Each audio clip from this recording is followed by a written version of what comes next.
하나님께서 우리의 걸음을 여기까지 인도하셨습니다.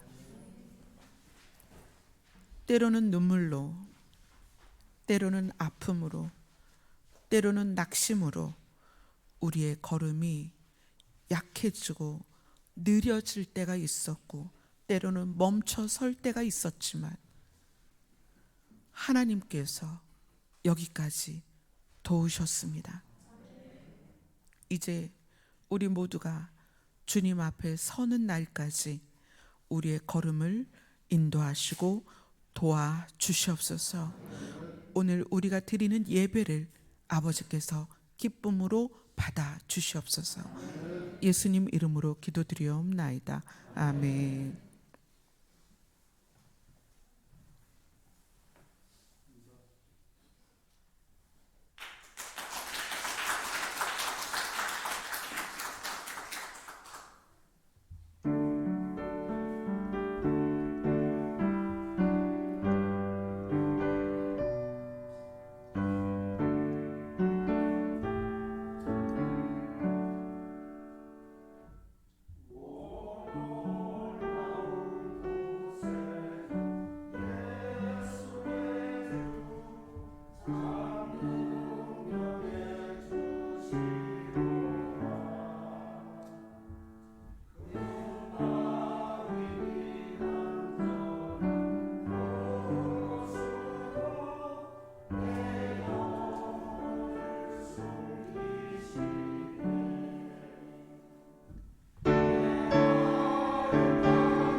아니요. 잠깐만요. 그대로 쓰셔서 우리 반주자 권사님까지 다 쓰셔서 다시 인사할게요. 쭉 나오세요. 자, 우리 반주자님도 같이. 네, 우리 반주자 권사님까지. 너무 예쁘세요. 네. 차렷, 경례.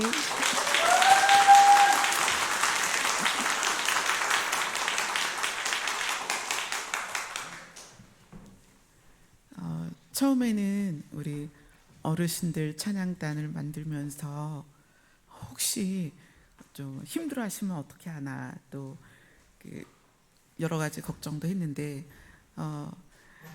하나님께서 이 면류관의 찬양을 듣고 싶어 하시니까 그래서 이렇게 구성을 말씀을 드렸는데 여기 서신 7분의 찬양이 여기 회중 전체 찬양보다 더 큰 거 아세요?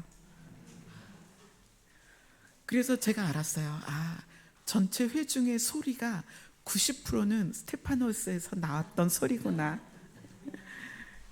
너무 아름답고 너무 감사하고 하나님께서 우리 스테파노스 찬양단의 그 찬양을 얼마나 듣기를 원하셨는지 오늘 너무 감사합니다. 우리 반주하시는 권사님은 청년 때부터 반주하셨는데 아마 권사님 마음에 이제 내가 반주할 일이 있겠나 그러셔서 요즘은 배추도 키우시고 밭에서 별별 걸 다 키우세요. 그래가지고 교회 오실 때마다 호박도 갖고 오시고 배추도 갖고 오시고 그러셨는데 우리 권사님의 10손가락을 여전히 찬양하는 데 쓰셔서 얼마나 감사한지 몰라요. 아멘. 감사합니다.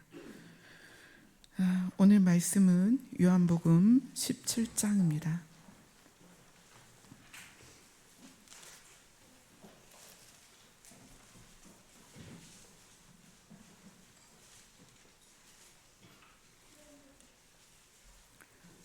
요한복음 17장 25절, 26절 같이 읽도록 하겠습니다.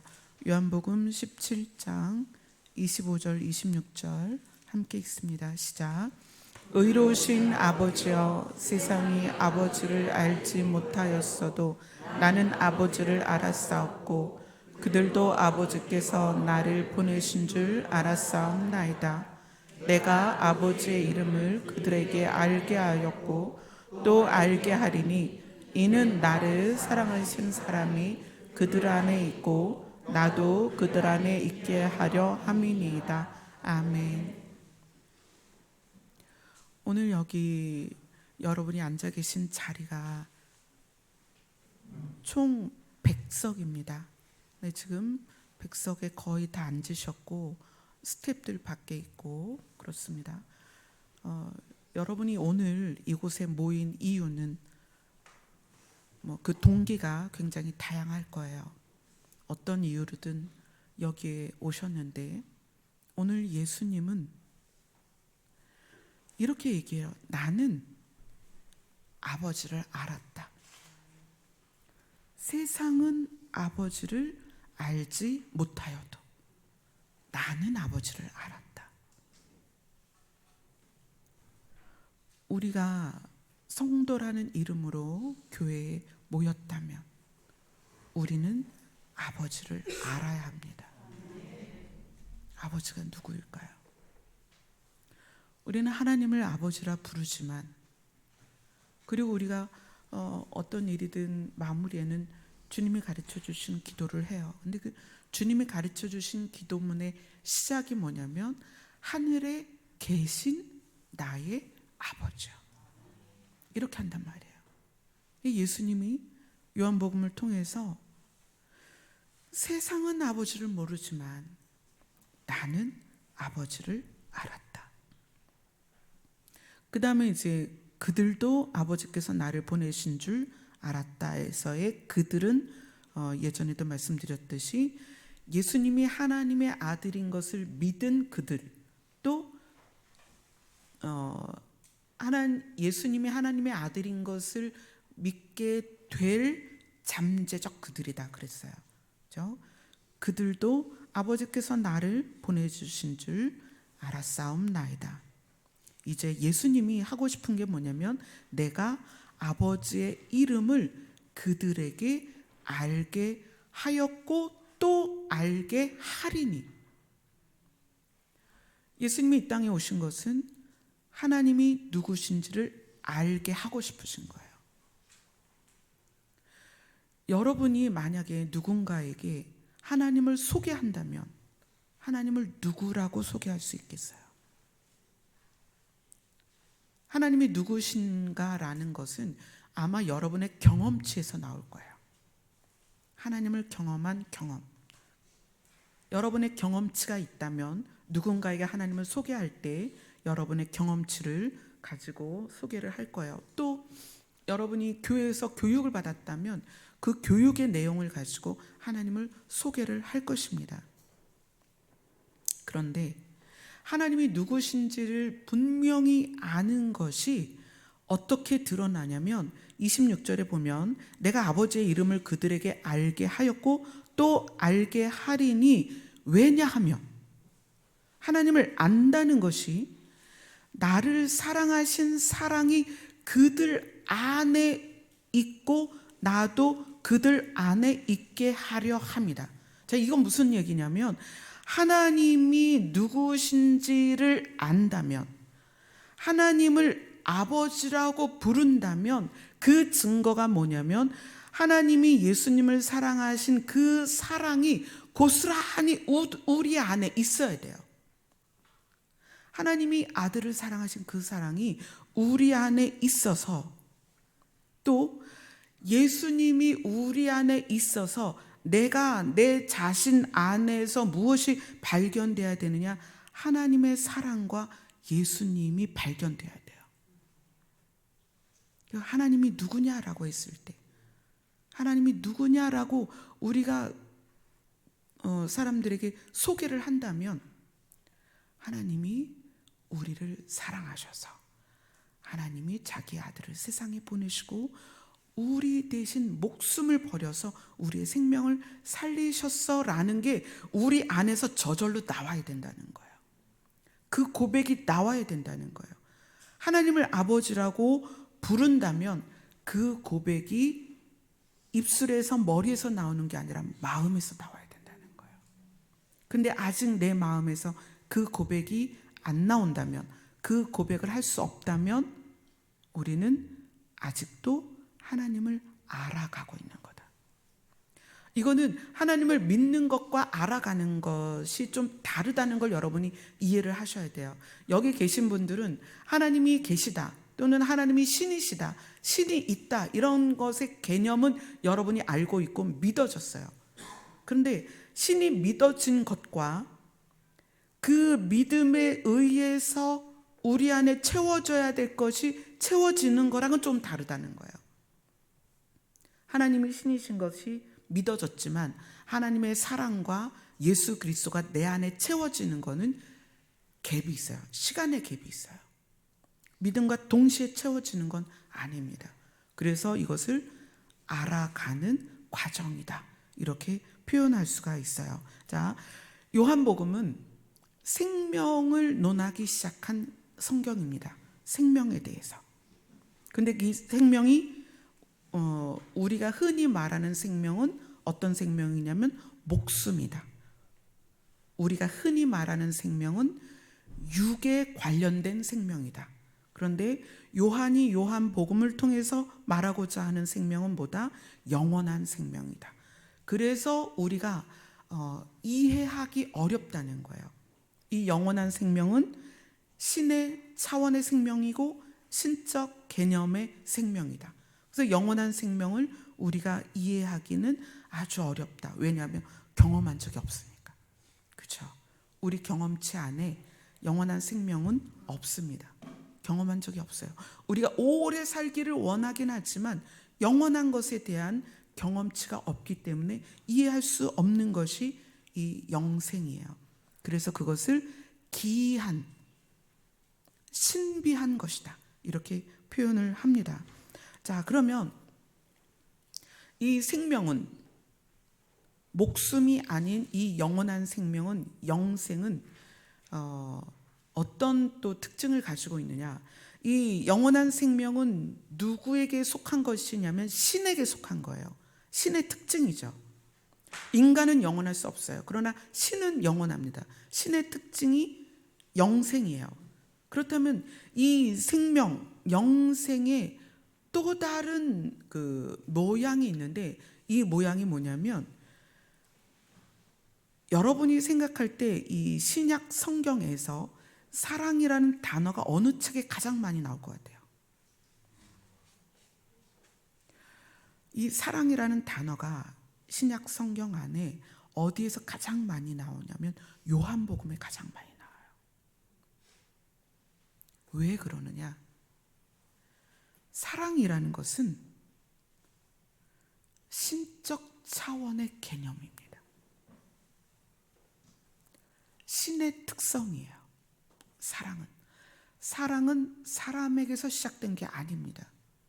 사랑은 생명에서 시작이 된 거예요. 그래서 신은 원래 자기를 표현할 때 그렇게 했잖아요. 신이 나는 스스로 존재한다. 누구에게서 지음 받거나 신이 지음 받기 위한 어떤 도움이 필요하지 않았다. 그래서 신은 스스로 존재한다. 하나님이 자기 자신을 그렇게 표현했어요. 나는 스스로 존재한다. 그런데 스스로 존재하는 신이 가지고 있는 특성이 영생입니다. 영원이요. 영원을 포함한 생명이다. 영원은 뭐다? 시간이 없다. 시간이 존재하지 않는다. 시간의 개념은 목숨이 있는 우리의 개념이에요. 그래서 신의 영역 안에서는 시간이 없고 영원하며, 또 신은 형상이 없죠. 형상도 없고. 그런데 그러한 신의 특징에 가장 중요한 게 또 뭐냐면 신의 성격이에요. 성품이나 성격은 우리 사람이 신을 이해하기 편하게 그렇게 표현을 하는 거예요. 신의 성품. 그 신의 성품이 뭐냐면 사랑입니다. 사랑은 신적 차원이에요. 예, 성경을 보다 보면 왜 사랑이 신적 차원인가를 오늘 함께 나누게 될 것입니다. 자, 하나님께서 자기 아들에 대해서 어떤 마음을 가지셨냐면 요한복음 3장을 보겠습니다. 요한복음 3장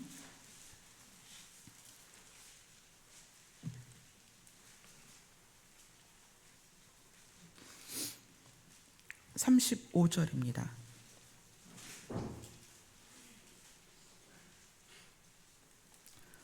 요한복음 3장 35절 다 같이 읽겠습니다. 시작. 아버지께서 아들을 사랑하사 만물을 다 그의 손에 주셨으니. 네, 아버지께서 아들을 사랑하사 만물을 다 그의 손에 주셨으니. 5장 20절로 갑니다.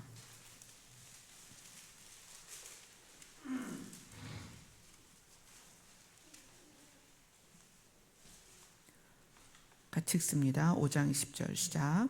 아버지께서 아들을 사랑하사 자기가 행하시는 것을 다 아들에게 보이시고 또 그보다 더 큰 일을 보이사 너희로 놀랍게 여기게 하시리라. 하나님 아버지께서 아들을 사랑하사 자기 아들에게 만물을 다 주시고 또 큰 일을 아들에게서 행하게 하셔서 너희로 놀랍게 여기게 하시리라. 하나님 아버지께서 아들을 사랑하신다는 표현을 예수님 자기 자신이 하십니다. 그러니까 예수님은 우리가 갖고 있는 상처가 없어요. 우리는 거절에 대한 상처가 많죠. 특히 주 양육자인 부모에게 거절의 경험이 많습니다. 또는 주 양육자인 부모로부터 무시되는 경험이 되게 많았어요. 또 주 양육자인 부모로부터 평가받는 그런 상처가 좀 많이 있죠. 그래서 그런 상처들이 우리의 성격을 형성하는데 굉장히 많은 요인들이 됐습니다. 그런데 예수님은 근데 그런 상처가 없어요. 예수님은 아버지에 대한 기억이 어떤 기억이냐면 아버지께서 아들을 사랑하사, 이렇게 계속 표현을 하십니다. 그런데 예수님이 그러한 아버지께서 자기를 사랑했다라고 표현을 하시는데 예수님이 또 다른 표현을 하십니다. 요한복음 16장으로 갑니다. 요한복음 16장 27절입니다.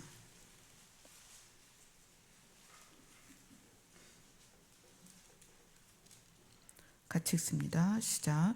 이는 너희가 나를 사랑하고 또 내가 하나님께로부터 온 줄 믿었으므로 아버지께서 친히 너희를 사랑하심이라. 하나님께서 나를 사랑하셔. 그런데 그 하나님이 어떻게 하신다? 너희를 사랑하신다.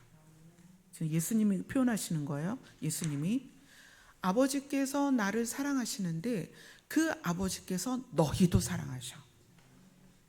아버지께서 나에게 만물을 주셨는데 아버지께서 너희에게도 만물을 주기를 원하셔. 아버지께서 나에게 큰 일을 행하게 하셨는데 아버지께서 너희로 큰 일을 하게 하시길 원하셔. 지금 그 얘기를 하시는 거예요. 자, 그리고 17장으로 갑니다. 요한복음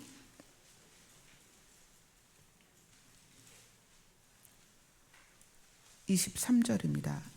요한복음 17장 23절 같이 읽습니다. 시작. 곧 내가 그들 안에 있고 아버지께서 내 안에 계시어 그들로 온전함을 이루어 하나가 되게 하려 함은 아버지께서 나를 보내신 것과 또 나를 사랑하심 같이 그들도 사랑하신 것을 세상으로 알게 하려 하심이라. 아멘. 아버지께서 나를 사랑하심 같이 아버지께서 그들도 사랑하신 것을 세상이 알게 하려 합니다. 그런데 그렇게 하기 위해서 어떻게 하셨다? 아버지께서 나를 보내셨다. 아버지께서 나를 보내심으로 그들을 사랑하시는 것을 세상이 알게 하려 함이로다. 그러면 아버지께서 예수님을 이 땅에 보내신 것이 왜 우리를 사랑하는 것이냐? 그래서 오늘 말씀의 제목이 십자가의 시작은 아버지의 마음이다 라는 제목으로 오늘 우리가 본문을 보는 중이에요. 예수님이 오신 이유는 십자가를 지시기 위함입니다. 근데 그 십자가를 지시는 이유가 뭐냐면 아버지가 우리를 사랑하기 때문이라는 거예요. 그래서 우리가 지금 몇 주 동안 쭉 이 생명에 대한, 그 다음에 영생에 대한, 영원에 대한 내용들을 쭉 알아보고 있습니다. 사랑은 신적 차원의 개념이다. 여기 이제 부부로 오신 분이 많아요. 부부로 오신 분들은 서로 사랑하기 때문에 결혼을 했어요. 우리가 부모가 또 자녀를 사랑하고 자녀가 부모를 사랑하죠. 그런데 사랑은 신적 개념이기 때문에 하나님을 알아야 진짜 사랑을 합니다. 목사님, 세상에 나가도 얼마나 많은 사람들이 서로 사랑하며 사는데요. 이제 제가 두 가지 본문을 통해서 신의 사랑이 어떤 건지 여러분에게 알려드릴 겁니다. 누가복음 15장으로 갑니다.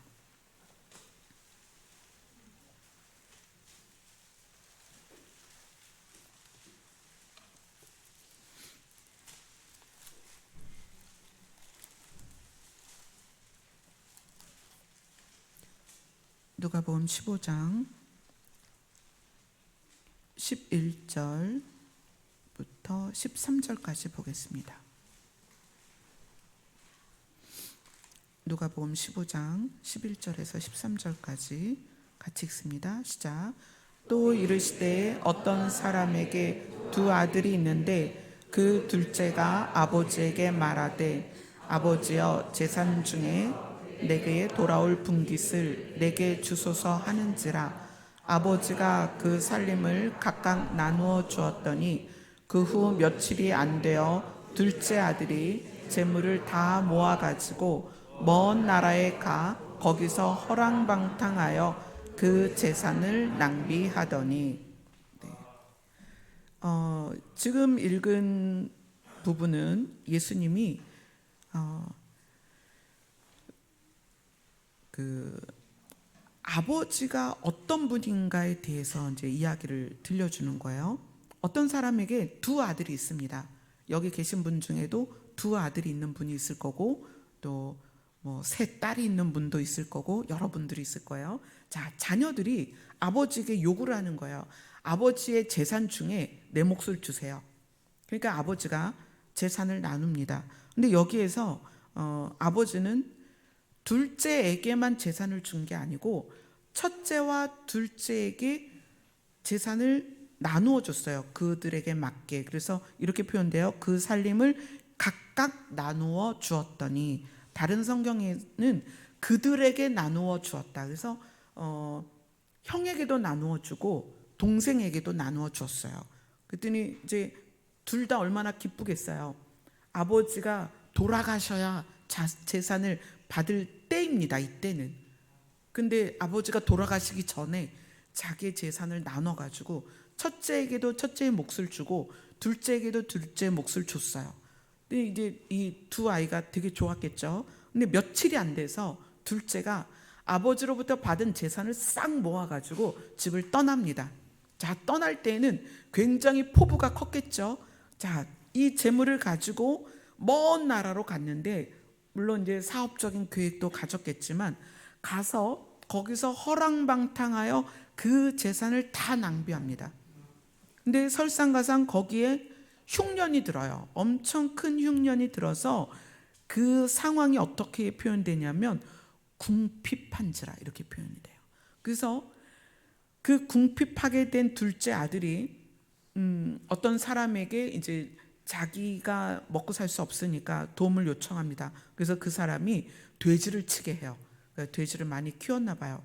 돼지를 치게 하니까 이 둘째 아들이 돼지를 치면서 돼지가 먹는 쥐염 열매로 배를 채우고자 했지만 그 열매도 부족한 거예요. 왜냐하면 흉년이 크게 들었기 때문에 돼지 먹일 먹이조차도 적었던 거예요. 그러니까 이제 둘째 아들이 생각합니다. 17절, 누가복음 15장 17절 같이 읽습니다. 시작. 이에 스스로 돌이켜 이르되 내 아버지에게는 양식이 풍족한 품꾼이 얼마나 많은가. 나는 여기서 줄여 죽는구나. 이 17절, 이에 스스로 돌이켜 이르되, 이게 다른 성경에서는 그러므로 정신을 차리고 이르되, 정신을 차린 거예요. 정신을 차리고 이르되 내 아버지에게는, 여기서는 양식이 풍족한 품꾼이 얼마나 많은가 이렇게 표현이 되는데, 내 아버지에게는 양식이 풍족해서 나누어 줄 그 품꾼이 많다는 거예요. 양식이 풍족하니까 여러 명에게 나누어 줄 수 있다. 그런 아버지다. 그런데 나는 여기서 굶주려 죽는구나. 그래서 이 아들이 결심을 합니다. 내가 일어나서 아버지께 가자. 그리고 이 아들이 어떻게 말을 하냐면 19절 같이 읽습니다. 시작. 지금부터는 아버지의 아들이라 일컬음을 감당하지 못하나이다. 나를 품꾼의 하나로 보소서 하리라 하고. 자, 이 아들이 그래서 아버지 집에 가요. 아버지에게 차라리 내가 아버지에게 소유된 그 양식을 얻는 품꾼이 돼야 되겠다. 그리고 아버지에게 갑니다. 근데 아버지는 그 아들을 멀리서 바라보고 그지가 돼서 돌아오는 아들을 알아봅니다. 그래서 아버지가 달려가서 어떻게 해요? 안고 종에게, 이 아들에게 가장 좋은 옷을 입혀라. 그리고 손에 가락지를 끼워라. 이거는 이제 내 아들의 신분을 회복시켜 주는 거죠. 그리고 발에 신을 신겨라. 그리고 송아지를 잡고 우리가 즐겨 먹자. 이렇게 표현을 합니다. 그래서 아버지가 그 아들이 온 것을 이렇게 표현해요. 24절을 같이 읽습니다. 시작. 이 내 아들은 죽었다가 다시 살아났으며 내가 잃었다가 다시 얻었노라 하니 그들이 즐거워하더라. 자, 이렇게 이제 송아지를 잡아서 음식을 하고 즐거워합니다. 근데 이제 밤이 됩니다. 저녁이 되니까 맏아들이 밭에서 일하다가 돌아와요. 근데 집에 돌아오는데 음악 소리가 나고 춤추는 소리가 나고 즐거운 소리가 나요. 그래서 종에게 물어요. 야, 무슨 일이냐 우리 집에. 내가 분명히 아침에 일하러 갈 때는 소식을 들은 게 없는데 이게 뭔 일이냐. 그러니까 이제 종이 이야기를 합니다. 당신의 동생이 그지가 돼서 돌아왔는데 당신의 아버지가 그 아들을 맞아들일 때 기뻐하며 송아지를 잡고 잔치를 벌였다. 그러니까 그 큰 아들이 어떻게 반응하냐면 28절입니다. 28절, 29절, 30절까지 같이 읽습니다. 시작. 그가 노하여 들어가고자 하지 아니하거늘 아버지가 나와서 권한대 아버지께 대답하여 이르되 내가 여러 해 아버지를 섬겨 명을 어김이 없거늘 내게는 염소 새끼라도 주어 나와 내 벗으로 즐기게 하신 일이 없더니 아버지의 살림을 창녀들과 함께 삼켜버린 이 아들이 돌아오매 이를 위하여 살찐 송아지를 잡으셨나이다. 이제 맏아들이 분노를 하는 거예요. 아빠는 나를 위해서 염소를 잡아준 적도 없는데 아니 지금 자기 모든 재산을 탕진하고 그지가 돼서 돌아온 이 둘째한테는 어떻게 송아지를 잡아줄 수 있느냐? 화가 난 거예요. 그랬더니 아버지께서 이렇게 대답합니다. 아버지가 이르되 얘야 너는 항상 나와 함께 있으니 내 것이 다 네 거야. 그러나 이 동생은 죽었다가 살아났고 내가 잃어버렸다가 얻었으므로 우리가 즐거워하고 기뻐하는 게 마땅하지 않겠니? 이렇게 이야기를 합니다. 여기에는 가치를 어디에 두냐가 아주 명확하게 드러나요. 자, 둘째 아들을 볼게요. 둘째 아들이 그지가 된 다음에 돼지의 열매 먹이로도 배를 채울 수 없는 극심한 궁핍한 상황이 됐을 때 이 아들이 아버지를 떠올리죠. 내가 아버지께 가야 되겠다. 내가 아버지께 죄를 졌으니까 아들로서는 못 가고 품꾼으로 가야 되겠다. 근데 이거를 이렇게 표현합니다. 누가복음 15장의 19절을 한번 같이 읽어볼게요. 15장 19절입니다. 같이 읽습니다. 시작. 지금부터는 아버지의 아들이라 일컬음을 감당하지 못하겠나이다. 나를 품꾼의 하나로 보소서 하리라 하고. 이게 지금 둘째 아들이 뭐라고 얘기하냐면 내가 아버지의 유산을 받아서 이건 이제 돌아가시지 않았으니까 유산은 아니고 아버지의 재산을 증여를 받아서 이걸 가지고 사업을 하려고 했는데 내가 이걸로 술을 먹고 방탕하게 써서 그지가 됐어. 그래서 이 19절에선 이렇게 얘기해요. 지금부터는 아버지의 아들이라 일컬음을 감당하지 못하겠나이다. 이렇게 표현했는데 다른 성경에서 뭐라고 얘기하냐면 아들이라 불릴 자격이 없나이다. 이렇게 표현해요. 자, 그 얘기는 뭐냐면 이 둘째는 자기가 자산 관리를 못하고 그지가 되고 능력이 없는 아들이 된 것에 대해서 아들의 자격이 없다고 생각하는 거예요. 아들 스스로. 왜 그럴까요? 왜 이 아들은 이렇게 생각했을까요? 세상의 보통의 부모들이 또 대부분의 부모들이 자기 자녀를 향하여 그렇게 생각해요. 자녀가 공부를 못해. 또는 공부를 못하는 것뿐만 아니라 또 아버지가 보는 어떤 기준에서 미달돼. 이러면 아버지로부터 그 아들이 어떤 평가를 받아요? 네가 커서 뭐가 되겠냐? 그래서 네가 세상에서 살 수 있겠냐? 내가 너한테 드린 돈이 얼만데, 그죠? 내가 너에게 얼마나 투자를 했는데 너 이것밖에 못해? 이게 사실은요, 여러분이 속내를 입으로 드러내지 않아도 속으로 그렇게 생각할 수 있는 여지가 우리 안에 굉장히 많습니다. 쉬운 예로 똑같은 실수를 3번만 같이 해봐요. 그것도 하루에 똑같은 실수를 3번만 해봐요. 부모가 자녀한테 뭐라고 그럴까요? 바로 소리 지르죠. 야, 너 도대체 정신이 있는 거야, 없는 거야? 그 아이가 정신이 없겠어요? 있어도 실수를 할 수 있는데 정신이 있는 거야, 없는 거야? 이 아이는 이제 고민을 해요. 내가 정신이 있는 걸까, 없는 걸까?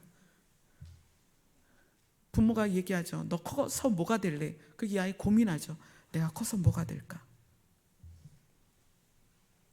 부모가 자녀를 대하는 방식에 있어서 이 둘째 아들이 재산을 탕진하고 그지가 돼서 아버지를 향하여 올 때 생각한 게 뭐냐면, 나는 아들이라 불릴 자격이 없다라고 생각하는 거예요. 그러죠. 부모님들이 여기 계신 분들 중에 혹시 이런 말 한 분이 계실지 모르겠어요. 너 호적에서 빼버린다. 집 나가. 필요 없어. 너 이제 내 아들 안 해. 내 자식 안 해. 내 호적에서 지워버릴 거야. 공부 잘하고 좋은 대학 가고 아주 좋은 대기업에 들어가면 절대 그렇게 안 하죠. 뭐 때문에? 내 기준에 못 미칠 때 부모가 자녀를 그렇게 대한단 말이에요. 근데 그것이 이 둘째 아들에게는 그 세상에서 부모가 자녀를 대하는 그 방식이 반영이 되어 있는 거예요. 그래서 자기 자신이 그렇게 생각하는 거예요. 내가 재산을 다 탕진했기 때문에 나는 아들이라 불릴 자격이 없다. 이렇게 생각하고 아버지께로 오고 있는 거예요. 근데 이것이 우리가 하나님을 대하는 태도에도 이게 들어있어요. 내가 기도를 많이 못하며, 내가 교회 몇 번 빠지며, 내가 교회에서 봉사를 많이 못하며, 또 그런 것뿐만 아니라 여러분 안에 남아있는 습성들이 있어요. 자꾸 넘어지는 습성이 있습니다. 버릇이 있어요. 그런 걸 대할 때 내가 이래가지고 구원받을 수 있겠어? 내가 하나님을 아버지라 부를 자격이 있을까? 여러분 그런 생각 안 하나요? 저도 합니다. 가끔씩. 제가 연약해지고 부족해질 때는 하나님, 제가 이래갖고 강단에 서서 설교를 할 자격이 될까요? 제가 이래가지고 이런 모습으로 하나님을 아버지라 부를 수 있을까요? 저도 그런 고민을 합니다. 그럴 때가 있어요. 왜냐하면 우리가 세상에서 사람을 대하는 방식이 이렇다는 거예요. 어떤 기준을 가지고 자격을 결정해 버리기 때문에 그 사람의 가치가 그 사람이 가지고 있는 능력과 자격에 있기 때문에 우리는 거기에 너무나 익숙해 있어요. 그래서 이 아들이 내가 아들이라 불릴 자격이 없나이다라고 고백을 하고 있다는 거예요. 자, 그 다음에 큰아들의 모습을 볼게요. 자, 큰아들은 노발대발해서 그 잔치자리에 들어가지 않습니다. 아버지가 나와서 권해요. 야, 들어가자. 근데 이 아들이 말하는 거예요. 아빠, 내가 이제까지 둘째는 자기가 받은 그 재산을 가지고 나가서 저렇게 탕진할 동안 나는 아버지 곁에서 떠난 적이 없고 아버지를 섬겼다고 말을 해요. 내가 여러 해 아버지를 섬기고 아버지의 명령을 어김이 없었다. 이렇게 얘기해요. 그러면서 거기다 뭐라고 얘기했냐면 그런 나에게 염소 새끼라도 좋냐라고 얘기를 하는 거예요. 자, 그럼 여기는 몇 개가 있냐? 두 가지를 봐야 되는데, 아버지를 떠나지 않고 섬겼다라는 것이 자기가 아버지의 재산을 받을 수 있는 자격이라고 생각해요. 아버지가 아버지의 재산을 주는 건 아버지가 그 아들을 사랑해서예요. 근데 이 아들은 내가 아버지 곁에 떠나지 않고 아버지를 섬겼다라고 표현을 해요. 그리고 이 큰 아들이 지금 뭐에 대해서 얘기하냐면 나한테는 염소 새끼도 안 주셨잖아요. 그 얘기는 아들이 지금 두 아들이 아버지에게 동등하게 재산을 물려받았습니다. 이 동등하게 재산을 물려받았는데 이때 이 송아지 개념은 살림미천이에요. 그렇죠? 목축을 하든지 양을 키우거나 소를 키우든지 그거는 그들이 평생 살아갈 살림 미천인데 아버지가 송아지를 잡았다는 거에 엄청 화가 난 거예요. 그러니까 아버지로부터 큰아들과 둘째 아들이 재산을 이렇게 논아 받았는데 아버지가 둘째 아들에게 송아지 한 마리를 더 준 개념이 된 거죠. 그러니까 이 큰아들이 볼 때 아버지가 작은 아들을 더 사랑한다 이렇게 표현을 하는 거예요. 어떻게 아버지가 둘째 아들을 더 사랑할 수 있습니까? 내가 아버지 옆에서 이렇게 아버지를 섬겼고 명을 어긴 적도 없는데 어떻게 아버지는 염소 새끼도 나한테 안 주면서 작은 아들에게 송아지를 줄 수가 있습니까? 어떻게 아버지는 내 동생을 더 사랑할 수 있습니까? 세상의 사랑은 물질이 흐르는 것으로 판단을 해요. 그렇지 않아요? 제가 며느리로 있을 때 세 며느리 중에 막내 며느리였어요. 이제 시어머니가 이 며느리를 대할 때 온도 차이가 있더라고요. 그 온도 차이가 뭐냐면 웃는 분들은 다 그 온도 차이를 경험하신 분들이에요. 저희 위에 형님은 친정이 굉장히 부자예요. 그래서 친정에서 재산을 물려주셔서 저희 시아주버님이 사업을 지금도 크게 하세요. 근데 저는 친정이 아주 가난한 개척교회예요. 근데 저는 물려받은 게 없어요. 결혼할 때 옥탑방에서 시작했어요. 방 한 칸짜리 옥탑방에서 시작했어요. 그러니까 그 시어머니께서 보실 때 기대치가 없는 거죠. 그래서 김장을 하면 이제 저는 이제 배추를 사다 나르는 것부터 이제 배추 꽁댕이 자르고 다듬고 절이고 씻고 무 썰고 이제 눈물 질질 흘려가며 대파 까고 뭐 이런 걸 다 해요. 저희 형님은 어떻게 하냐면 어머니 뭐 필요하세요? 그리고 이제 그 비싼 게 젓갈이잖아요. 새우젓, 싱싱한 새우젓 이따만 건 말통으로 하나. 그리고 어머니 저희 돈 필요하시죠? 그리고 이제 봉투에 하얀 봉투에다가 막 해가지고 김장하는 날 배춧잎을 봉투에 넣어서 막 갖다 드려요. 그럼 어머니가 어머 그래 고마워 그러시고 형님은 안 오세요. 근데 안 오는데 안 온나. 저는 왔는데 넌 이것도 못하냐 저것도 못하냐 이렇게라 저렇게라 막 그래요. 그 온도 차이를 몇 년간 이렇게 느껴봤어요. 그러니까 그래서 그렇게 말하나 봐요. 성경에도 물질이 있는 곳에 마음이 있다고 그러는가 봐요. 그러니까 우리 어머님이 제가 이제 용돈을 풍족히 못 드리니까 얘보다는 용돈을 많이 주는 큰 며느리가 나를 더 사랑하나 보다 그렇게 생각을 하셨던 것 같아요. 제가 이 본문을 보니까 이제 와서 생각하니까 그런 것 같아요. 그래서 제가 그때 이제 그런 이야기를 했어요. 돈이 있으면 돈으로 때우고 돈이 없으면 몸으로 때우는구나.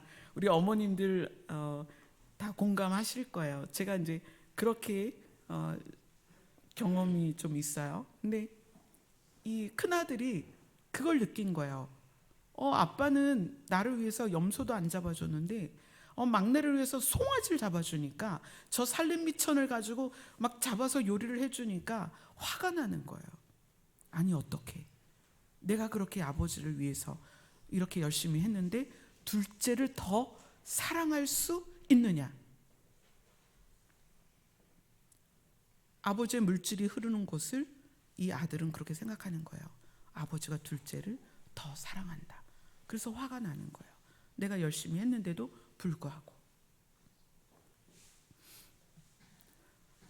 아버지를 섬기는 건 당연한 것입니다. 아버지가 나를 알아주든지 알아주지 않던지.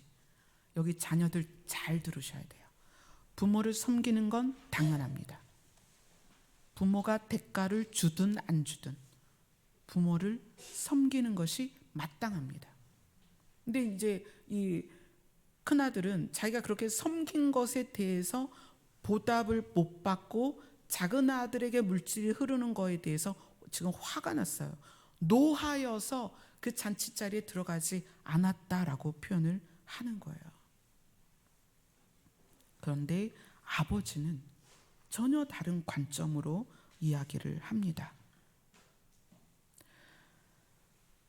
누가복음 15장 32절입니다. 31절 32절 같이 읽겠습니다. 시작. 아버지가 이르되 예 너는 항상 나와 함께 있으니 내 것이 다 내 것이로되 이 내 동생은 죽었다가 살아났으며 내가 잃었다가 얻었기로 우리가 즐거워하고 기뻐하는 것이 마땅하니라. 아멘. 둘째 아들은 자기 능력 때문에 자기가 아들의 가치가 없다, 아들이라 불릴 자격이 없다라고 생각했고, 큰 아들은 그 소유를 아버지가 작은 아들에게 주는 것 때문에 그 소유의 흐름을 보면서 아버지가 작은 아들을 더 사랑한다라고 느꼈던 거예요. 근데 아버지는 뭐에 초점을 맞추고 있냐면 죽었던 아들이 살아났다, 잃었던 아들을 찾았다에 관점을 두고 있다는 거예요. 하나님은 우리를 향한 사랑이 거기에 있어요. 우리는 여전히 지금도 이렇게 고민합니다. 내가 오늘 이런 실수를 했는데 하나님이 나를 사랑하실까? 내가 어제 기도를 빼먹고 기도를 못했어.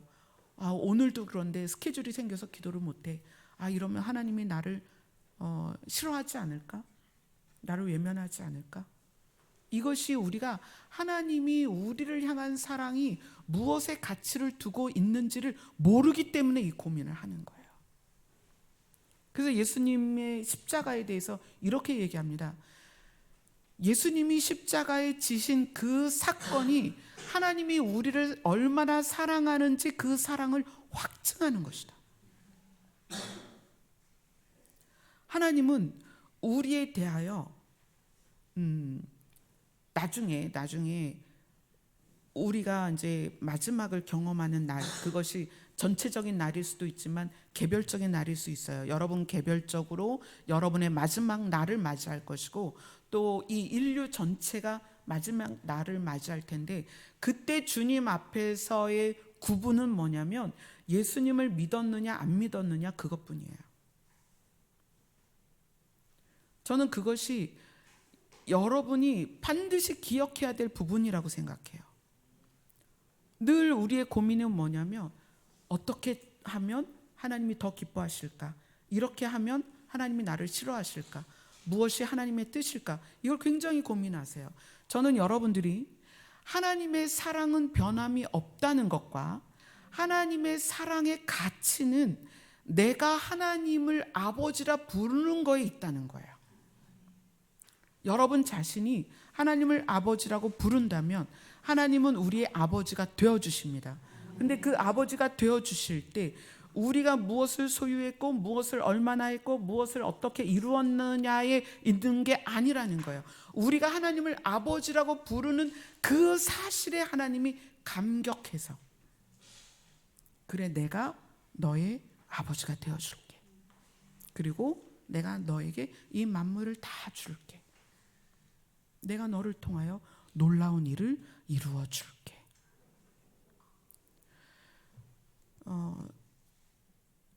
하나님께서 어느 날 저한테 그런 얘기를 하셨어요.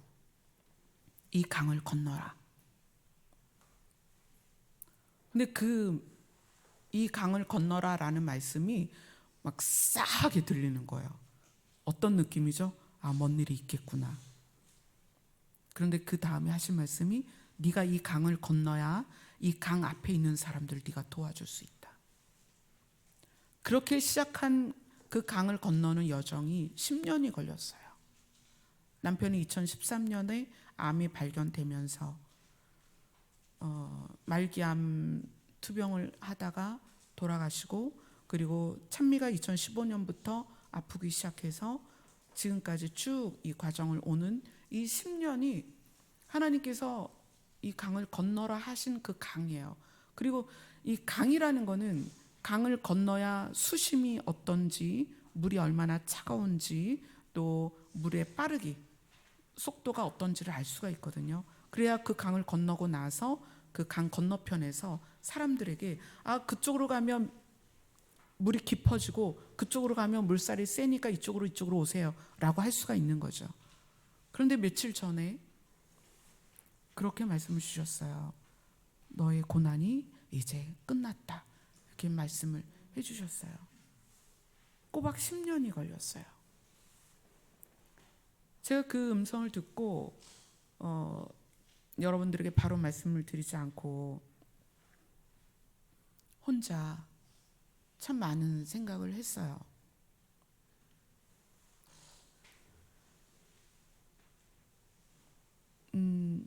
그러면 지금부터 어려운 일은 없을 것이냐?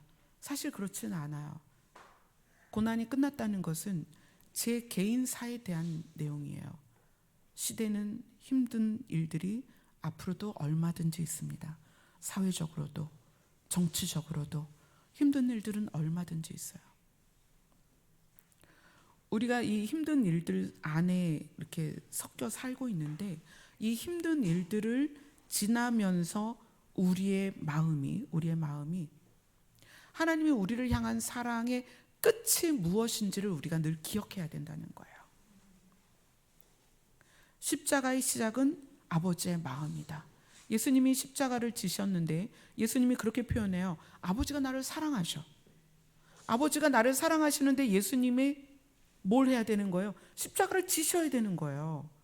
아버지가 나를 사랑하셔. 그 아버지가 누구예요? 신이신데, 신이신 아버지가 나를 사랑한다고 표현한 예수님이 신이 자기에게 명령한 것을 순종하는 거예요. 근데 그게 뭐냐면 십자가라는 거예요. 근데 우리는 그러잖아요. 하나님이 나를 사랑하면 어떻게 나에게 이런 일이 있어요? 이렇게 우리는 말한단 말이에요. 하나님이 나를 사랑하는데 어떻게 나에게 이런 일이 있을 수가 있어요? 제가 어떻게 이런 일을. 그런데 제가 지나와 보니까 그 10년의 세월 동안에 제가 하나님을 알게 되었어요. 오늘의 본문이, 오늘 요한복음 17장에서 본문이 예수님이 뭐라고 표현해요? 세상은 아버지를 알지 못해도 나는 아버지를 알았사옵고 그들도 아버지께서 나를 보내신 줄을 알았사옵나이다, 이렇게 표현해요. 그리고 예수님이 뭐라고 그러죠? 내가 아버지의 이름을 그들에게 알게 하였고 또 알게 하리니. 저는 이 10년이 하나님은 강이라고 표현하셨고 이 강을 건너야 된다라고 표현하셨지만 저는 이 시간을 통해서 아버지를 알았어요. 그 전에는 저 안에도 그런 두려움이 있었어요. 하나님 나를 사랑하실까? 그 질문을 참 많이 했어요. 하나님 나 사랑하세요? 제가 부족한 게 너무 많은데 하나님 저 사랑하세요? 저 학교 다닐 때 공부 못했어요.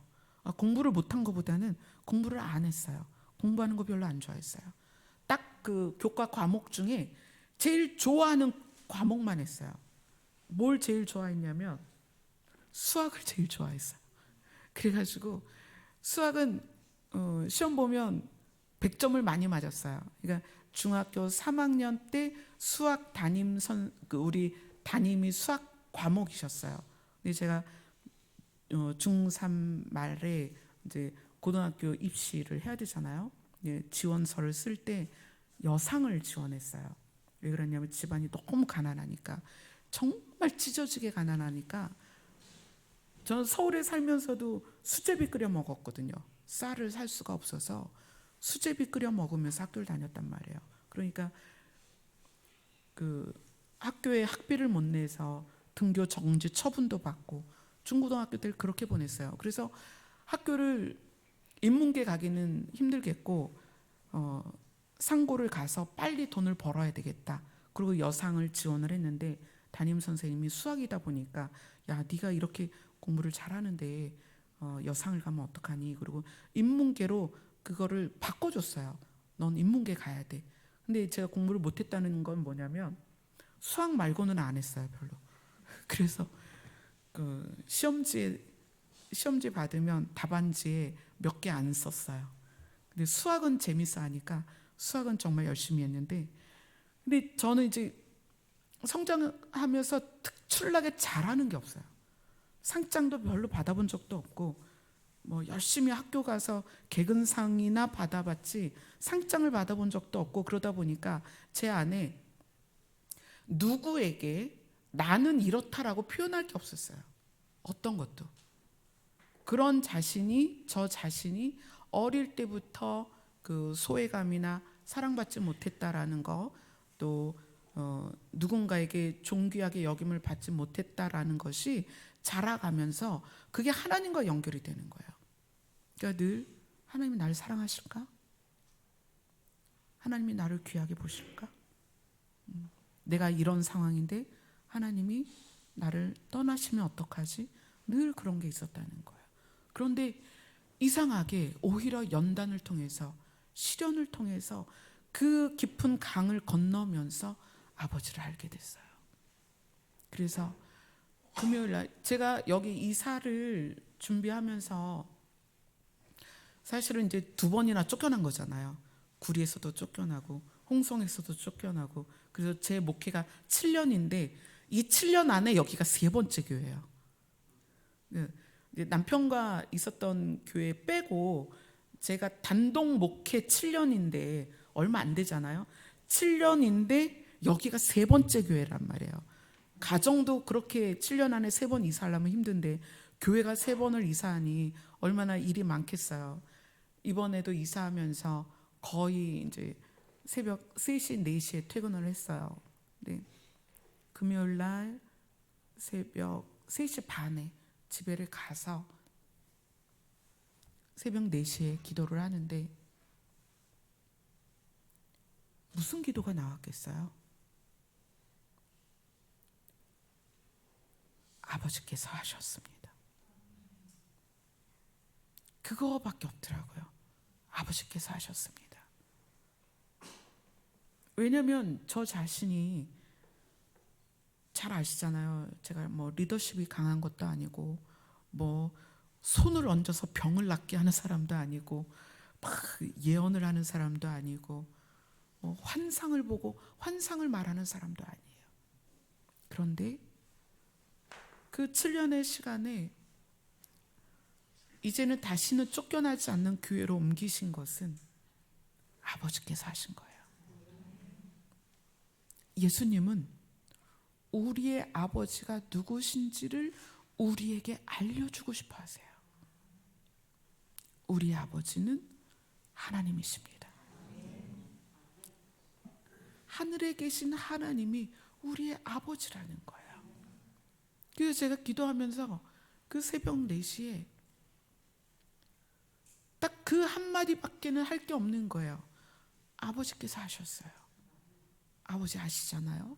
제가 리더십도 없고. 그래서 제가 우리 성도들 많이 모일 땐 잘 안 나타나요. 밤에 살짝 왔다가 새벽까지 일하고 그리고 집에 가요. 막 성도님들 막 우르르 같이 몰려다니거나 그런 거 할 줄 몰라요. 막 제가 성도들을 격려해서 으쌰으쌰해서 뭔가 프로젝트를 만들어서 이런 거 할 줄 몰라요. 어떻게 보면 목사로서 가지고 있어야 될 역량을 저는 가지고 있는 게 별로 없어요. 그런데도 하나님이 이렇게 하신 것은 아버지께서 하신 거죠. 그럼 저는 뭘 했느냐? 있어라 한 곳에 있고 하라 하신 걸 한 거예요. 남편이 아플 때는 남편 옆에서 병수발을 하고, 우리 큰아이가 아플 때는 큰아이 옆에서 병수발을 하고, 우리 시어머니 아프실 때는 시어머니 대소변을 다 받아내고, 그냥 그 자리에 있어라 할 때 그냥 그 자리에 있는 거예요. 하나님 아버지는 아버지의 자리에서 벗어난 적이 없습니다. 하나님 아버지는 하나님의 아버지 자리에서 아버지의 역할을 포기한 적이 없어요. 예수님이 오늘 그 얘기를 해주고 싶으신 거예요. 내가 이 땅에 와서 십자가를 지는 이유는 너희의 아버지가 하나님인 것을 알게 하려 합니다. 아멘. 왜죠? 하나님이 우리의 아버지가 되시면 우리의 생명, 무슨 생명? 목숨이 아닌 영원한 생명을 아버지로부터 받을 수가 있습니다. 우리가 하나님을 아버지라 부른다는 것은 놀라운 거예요. 인간의 영역에서 신의 영역으로 옮겨가는 거예요. 여러분들 이제는 좀 더 차원을 넓히세요. 제가 읽었던 소설 중에 개미라는 소설이 있었어요. 베르나르 베르베르라는 사람이 지은 개미라는 소설이 있었는데 너무 재밌어서 그걸 하루에 그냥 다 읽어버렸어요. 근데 나중에 개미라는 또 영화가 나왔는데요.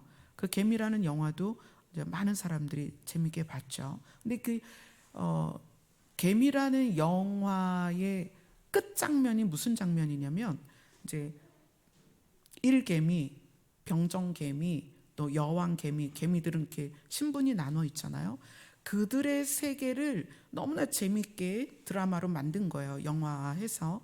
근데 그 마지막 장면이 뭐냐면 카메라의 줌을 쫙 끌어내는데 그 개미 세계에서 개미들이 서로 싸우고 전쟁을 하고 사랑을 하고 막 그러는 장면에서 카메라가 점점 넓게 퍼져가는데 뭐가 보이기 시작하냐면 그 개미의 나라에서 그 웅덩이가 보이고, 그리고 점점 그 미국의 무역센터 그 건물이 마지막 장면에 딱 보이는 거예요. 영화 시간 내내 개미에 대한, 일개미, 병정개미, 여왕개미, 공주개미, 그들의 막 전쟁, 사랑 막 이런 거를 잔뜩 보다가 마지막 장면이 뭐냐면 그 세계가 우리의 발 아래 아주 조그만 세계에서 일어나는 거였다는 거예요.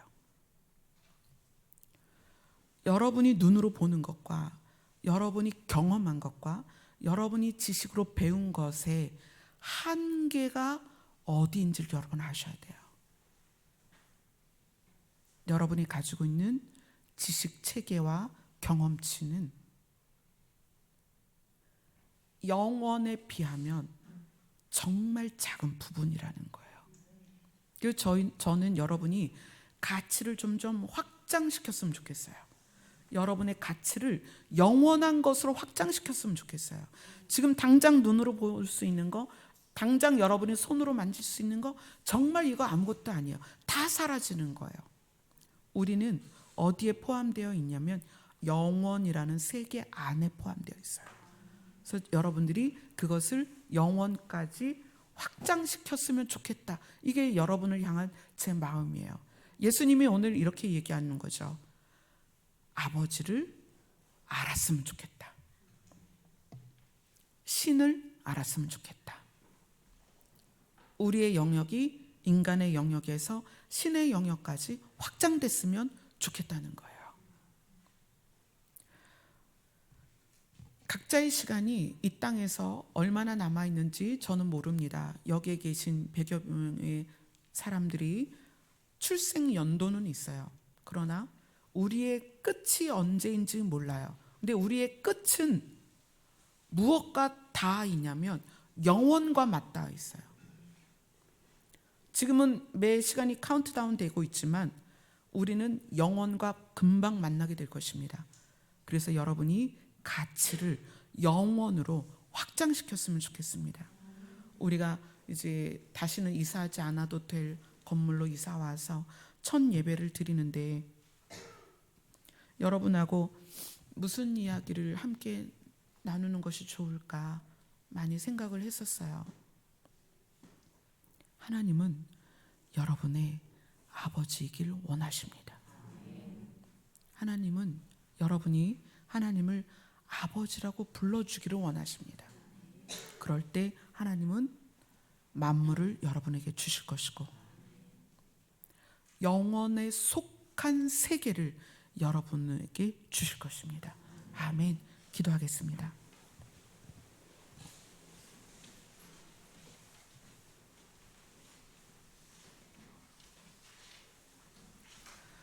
우리의 한 걸음 걸음은 시간 안에 속하여서 눈으로 보는 것과 우리의 손으로 만져지는 것과 우리의 지식 체계가 동원되는 그런 것에 한정되어 있습니다. 그러나 오늘 우리가 하나님을 아버지라고 부를 때 우리의 가치는 영원으로 확장됩니다. 예수님은 우리에게 그 아버지를 알려주고 싶어 합니다. 우리가 이제 하나님이 나의 아버지 되심을 고백하게 하시옵소서. 하나님이 나의 아버지이신 것이 어떤 의미인지 오늘 기도 가운데 우리 마음 안에 부어 주시옵소서. 예수님 이름으로 기도드리옵나이다. 아멘. 생명을 주시는 그 은혜가 이 자리 가운데 솟아나기를 소망하며 함께 찬양드리겠습니다.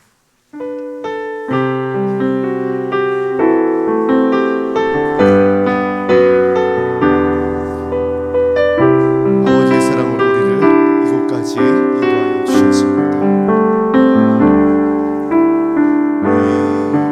이곳에 생명샘 솟아나 눈물 고작 지나갈 때에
찬양하라 찬양하라 예수를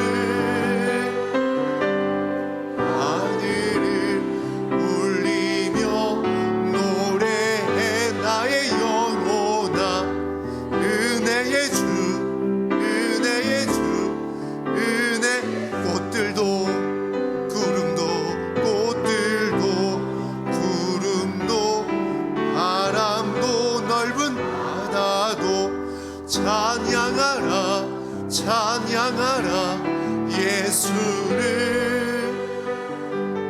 하늘을 울리며 노래해 나의 영혼아 은혜의 주 은혜의 주 은혜의 주 그날의 하늘이 그날의 하늘이 열리고 모든 이가 보게 되리라 마침내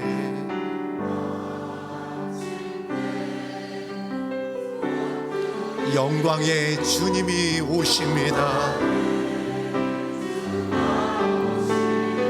영광의 주가 오시리라 영광의 주가 오시리라 영광의 주가 오시리라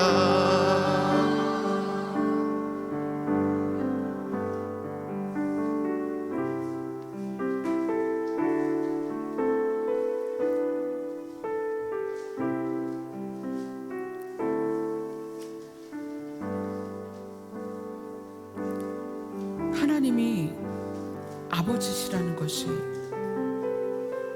여러분 안에 정말 깊이 내재가 되면 하나님이 우리를 보시는 방식을 이해하게 됩니다. 하나님이 우리를 보시는 방식을 이해하게 되면 우리가 사람을 보는 방식이 바뀝니다. 맏아들처럼 둘째 아들처럼 이제까지 우리가 사람을 보던 그 방식이 바뀌게 돼요. 예수님은 오늘 그렇게 말씀하셨습니다. 아버지가 나를 사랑하신 그 사랑이 너희 안에 있었으면 좋겠고 나도 너희 안에 있었으면 좋겠다. 오늘 이 시간에 아버지의 이름을 부르면서 아버지의 사랑의 그 방식을 아버지께 직접 배우는 시간이 되었으면 좋겠습니다.